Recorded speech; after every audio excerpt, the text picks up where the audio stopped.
মাতা দুর্গেশ্বরী দুর্গা মা সবাই ব্রতী হয়েছেন। সারা ত্রিপুরাতেই সবাই এই পুজোর জন্য অপেক্ষা করে, তো দক্ষিণেও তার ব্যতিক্রম নয়। তো এখানে আসার জন্য আমি উদ্গ্রীব ছিলাম। নর্থেও গেছি, কালকে বিভিন্ন জায়গায় আমি যাচ্ছি, সব জায়গায় তো আমরা একটা পরিবারের মতো।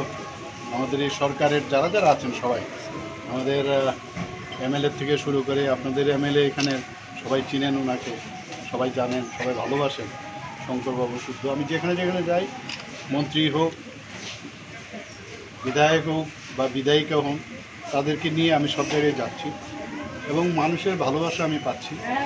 এবং আমি শুধু দক্ষিণের না, সারা ত্রিপুরাবাসীকে একটাই কথা বলবো যে সবার যেন এই ত্রিপুরাকে আমরা যারা শ্রেষ্ঠ ত্রিপুরা বানানোর জন্য আমরা লক্ষ্যমাত্রা রেখেছি এবং এক ত্রিপুরা শ্রেষ্ঠ ত্রিপুরা যেটা সবসময় বলছি, সেই দিশায় যেন আমরা চলতে পারি এবং এই সরকারের উপর যেন আস্থা রাখে এবং সরকার যেসব উন্নয়নমূলক কাজ করছে সেগুলোকে যাতে আরও ত্বরান্বিত করতে পারি, আগামী দিন আরও ভালো ভালো কাজ যেন মানুষের স্বার্থে করতে পারি, সেটাই মার কাছে আমি আবেদন করেছি, প্রার্থনা করেছি এবং মা নিশ্চয়ই শুনবে।